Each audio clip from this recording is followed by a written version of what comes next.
Hey, I'm Maddie. And I'm Emily. Last Thursday, Fox premiered the Rocky Horror Picture Show, Let's Do the Time Warp Again. And unfortunately, I think the only award it could win is for longest movie title ever.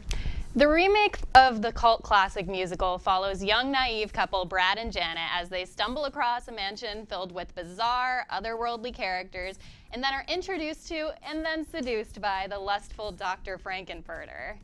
The original Rocky Horror is an icon within the camp genre and has been praised for its ability to turn something that has seemingly bad taste into an enthralling story. Unfortunately, this remake completely misses the camp mark.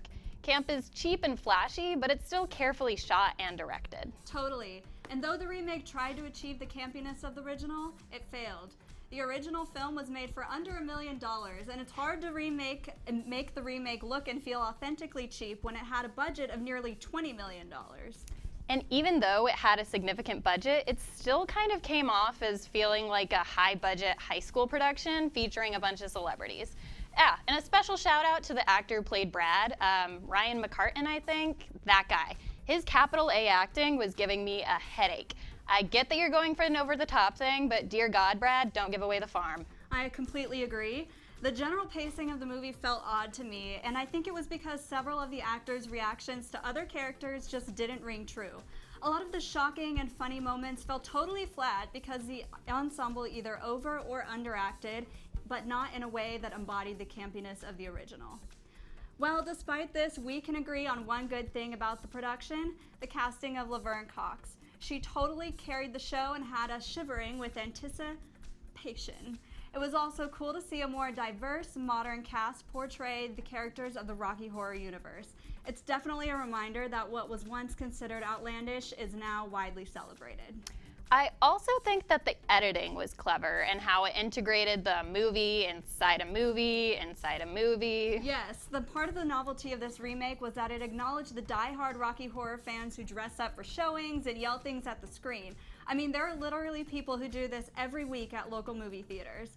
The movie cuts away from the action during key moments to see an audience doing that exact same thing.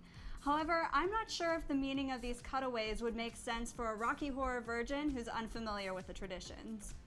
I so wanted this remake to be good. I think everyone did, and that may have been the remake's ultimate downfall.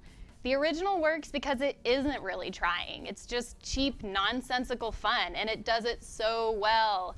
Rocky Horror walks a very delicate line and could so easily be an awful movie. And it's not great cinema, but for whatever reason, it works. You know, you're polishing a turd, Fox. A perfectly fine turd, and you had to go and polish it. Rocky Horror isn't a movie, it's an experience, an otherworldly, confusing mess. And though I'm sure director Kenny Ortega was somehow trying to replicate this experience with his movie inside a movie structure, he kind of lost the original's dreamlike flow underneath the weight of all the production. I completely agree. It was risky business messing with a film that has an intense cult following, and I don't think it paid off creatively. The film tries to appeal to the diehards while introducing a new generation to Rocky Horror, and it's difficult, if not impossible, to achieve both of these goals. For these reasons, we rate the Rocky Horror Picture Show, Let's Do the Time Warp Again, 1.5 out of 5 stars.